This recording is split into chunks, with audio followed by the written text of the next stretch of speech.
जैसे ही भोले बाबा ने नंद रानी की 85 चौक के महल के बाहर जाकर के अलख जगाई, नंद रानी दौड़ी दौड़ी आई, बाबा का भयो?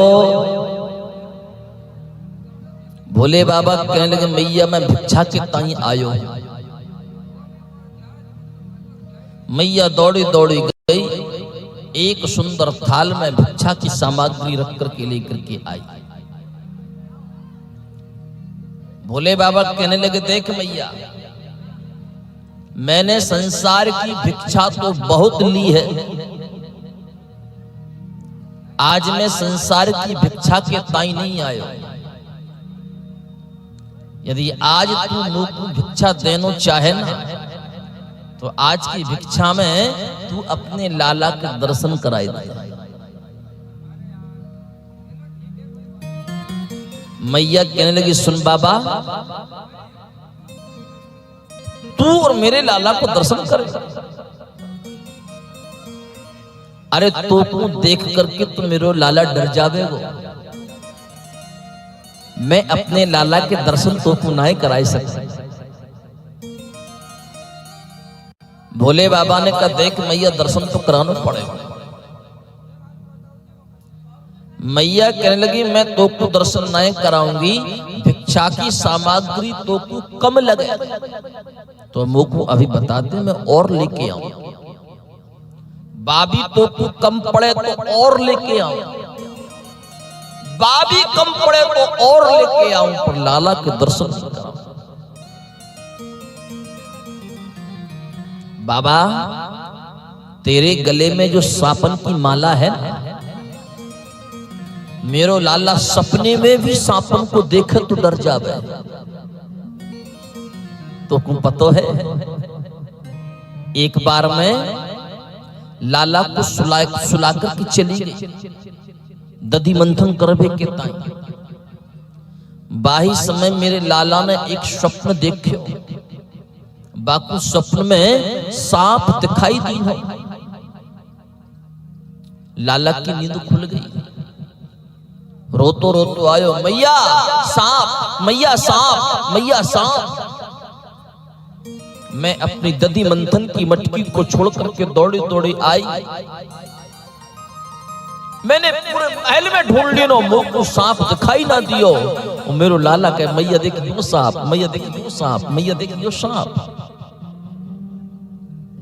बाबा, जब मेरो लाला सपने में सांपन को देखे तो डर जावे, जब तेरे गले में सांपन की माला को देखे तो मेरो लाला को का हाल हो। यासो अपने लाला के दर्शन तो गुनाह कराए से।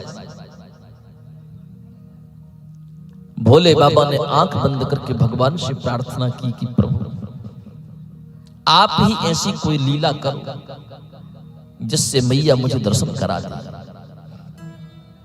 ये मैया बड़ी जिद्दी है, जब तक आप नहीं चाहेंगे तब तक ये मैया मुझ को दर्शन नहीं देगी। उसी क्षण भोले बाबा मैया से बोले, देख मैया, हम अपने गुरु को आदेश पाकर के आए हैं।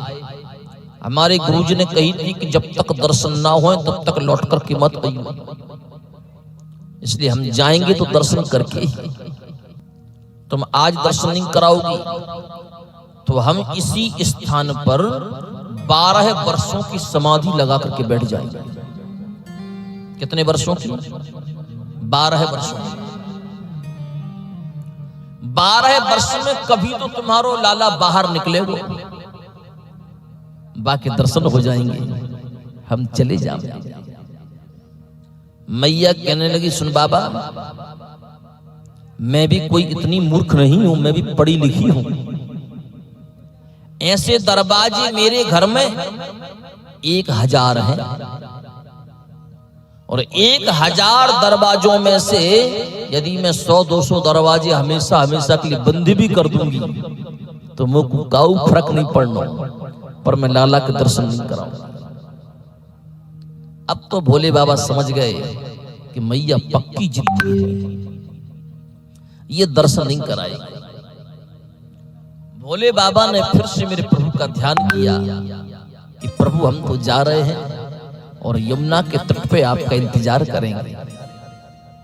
अब आप हमको कैसे दर्शन दोगे, कैसे नहीं दोगे, आप जानो। और आप तो जानते हो कि आपके अवतार वाले हर युग में हम आपका दर्शन करते हैं। इतना कह करके भोले बाबा रोते रोते चले गए।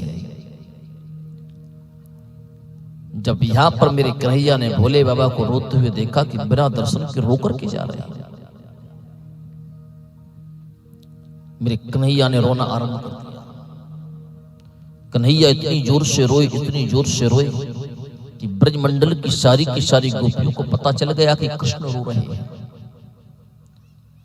भोले बाबा यमुना के तट पर जाकर के समाधि लगा करके बैठे। गोपियां दौड़ी दौड़ी आई, अरे मैया तेरो लाला काय को रोए रहो है, इतनी जोर से तो कभी रोयो ही ना है। मैया कहने लगी यो तो मुंह को भी पतो ना है, काय को रोए रहो है। माखन खिलाऊं तो खाबे ना है, पल्ला झुलाऊं तो झूले ना है, लोरी गाकर के सुलाऊं तो सोबे ना है। अब यो बात तो मुझ को भी समझ में ना आए रही कि या को रोबे को कारण का है।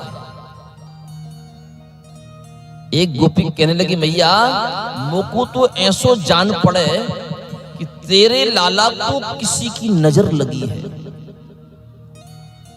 तू सच सच बता कि सुबह से तेरे घर पर कौन आयो। मैया कहने लगी घर के अंदर तो कोई नहीं आयो, पर घर के बाहर एक जोगी आयो। बोले फिर का भयो? बोले भाई जोगी ने दर्शन मांगियो लाला को, मैंने दर्शन नहीं करायो, तो चलो। एक गोपी कहने लगी मैया हो ना हो, वो जोगी ही ऐसो काऊ जादू टोना करके गयो है जैसे तेरे लाला को नजर लग गई। मैया कहने लगी हाँ बहन तू कह तू सही रही है, जब से वो जोगी गयो है ना मेरो लाला बाही समय से रोए रहो। गोपिया कहने लगी तुम चिंता मत करो, हमें सिर्फ इतना बता दो वो जोगी कौन सी दिशा की तरफ गयो है। मैया ने कही यमुना की तरफ गयो है। सारी की सारी गोपियां यमुना की तलहटी पर पहुंची। वहां पर जाकर के देखा कि महादेव यमुना के पावन तट पर अपनी आसन लगा करके बैठे हैं। गोपियां जाकर के भोले बाबा से बोल पड़ी कि चल रे योगी नंद भवन में तोहे यशोदा माय बुलावे। बाके लाला को नजर लगी है,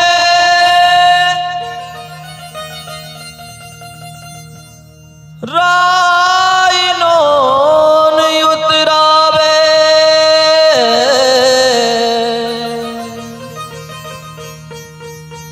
बाके लाला को नजर लगी है, राइनो उतरावे। चल रे योगी नंद भवन, बाबा तो को नंद रानी बुलाई रही है, चल। वाक्य लाला को नजर लगी है ना, नेक चल कर नजर उतार। भोले बाबा कहने लगे वो मैया बड़ी जिद्दी है, हम उसके पास नहीं जाएंगे। यदि हम गए तो वो अपने लाला के दर्शन हमको थोड़ी कराएगी। गोपियां कहने लगी वो गारंटी हमारी है, दर्शन हम कराएंगे। मैया नहीं कराएगी तो हम कराएंगे, पर तू चलो। आगे आगे भोले बाबा चल रहे हैं, पीछे पीछे गोपियां चल रही हैं। भोले बाबा ने 85 चौक के महल के बाहर आकर के पुनः अलख जगाई, अलख निरंजन। मैया दौड़ी दौड़ी आई, बाबा ऐसो मंत्र पढ़, ऐसो मंत्र पढ़, ऐसो मंत्र पढ़ कि जो मेरो लाला रोए रहो है ना, रोबे के ताई हंसबे लग जाए।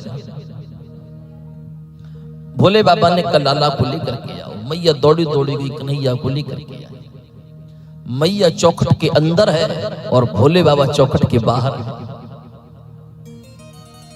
कन्हैया भोले बाबा की तरफ देखते जा रहे हैं, जोरों से रोते जा रहे हैं।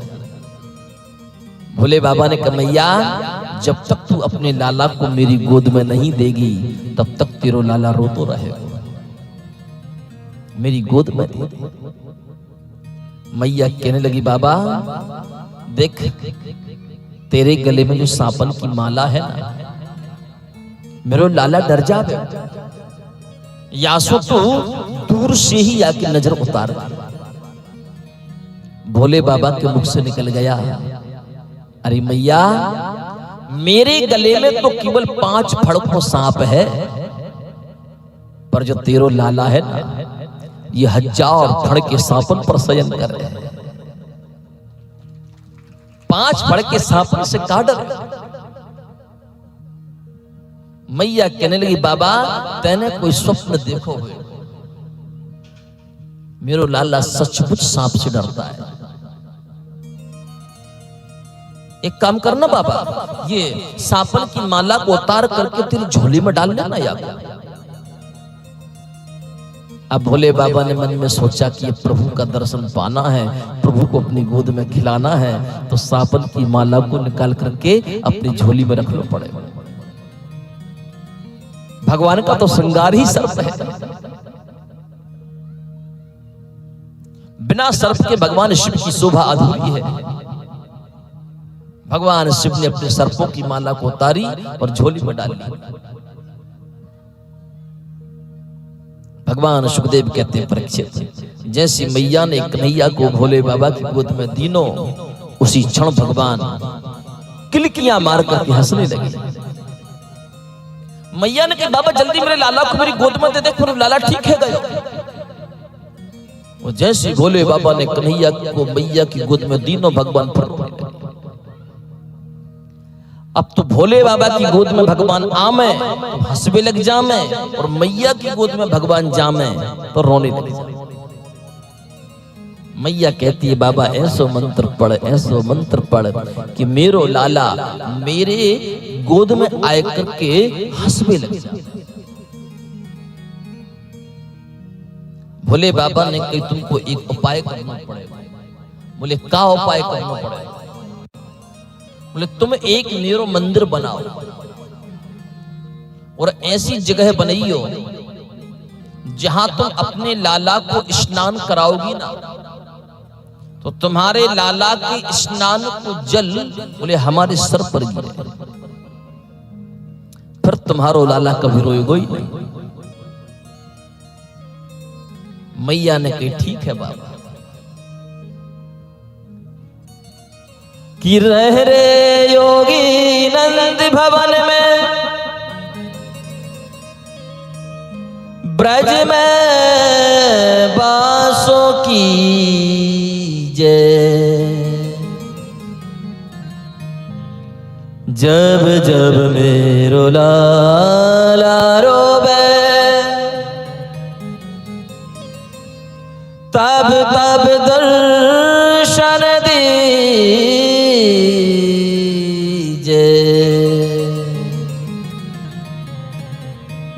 जब जब मेरो लाला रोवे,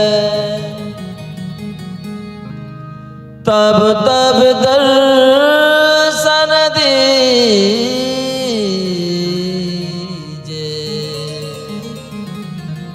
हे बाबा, या नंद महल में तुम नित्य वास करो, पर जब जब मेरो लाला रोएगो ना, तब तब तुमको दर्शन देना पड़ेगा। भोले बाबा ने कहा, ठीक है मैया, जब जब तुम्हारो लाला रोएगो तब तब मैं आकर के दर्शन दूं। मैया ने एक सुंदर मंदिर बनायो, महादेव की स्थापना की और बाही मंदिर को नाम पड़ गयो भोली नंदेश्वर महादेव की जय। जय जय श्री राधे श्याम।